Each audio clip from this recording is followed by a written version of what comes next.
现在就让我们一起加入客家风情，大家来讲客家吧。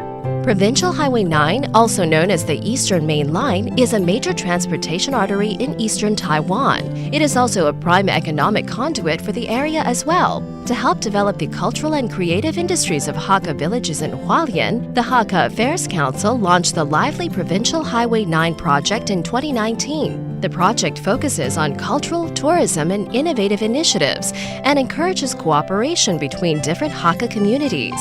It is drawing more attention and more recognition to the area. Yo, what's up? It's time for Talk About Hakka here on ICRT. Hello， 大家好，我是阿炳哥 Leo。Hello， 你好，大家好，我是 Josephine。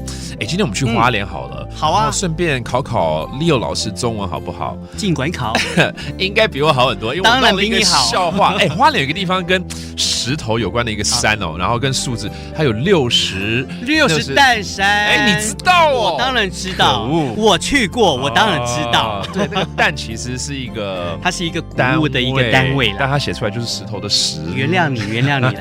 说到这个60担山啊，那你要去这个花莲，你要走什么路嘞？苏花公路嘛，对不对？还有 OK 啦，台九线啦，对，台九线啦，没错，而且你要加一个幸福台九线哦，就像说我们台三线叫做浪漫台三线，没错，OK。所以这个台九线一路上啊，都有很多很好的风光，而且呢，跟客家族群也是紧密结合在一起。是哦，比如说呢？比如说，好，先讲这玉里镇啊，玉里镇啊是花莲最早有客家人落脚的一个城镇啊。原来。再来呢，就讲到这个花莲的富里，花莲啊就是种了很多的稻米啊，所以每次到了这个5、6月份的时候呢，那个稻子都结穗了，所以呢就会有黄金稻啦。对，爱吃饭的我看着那些稻米就想吃饭。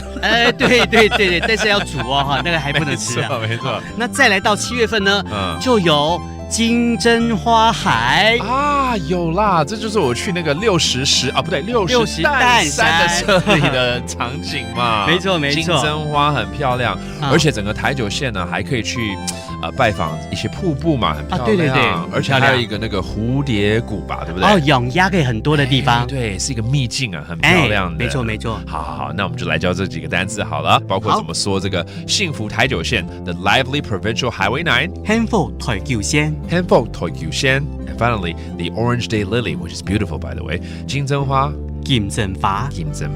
And there you have it, another beautiful edition of Talk About Hakka. 什么台嘎？俺子 say 张来了。客家风情由客家委员会监制。We Love Hakka has been brought to you by the Hakka Affairs Council.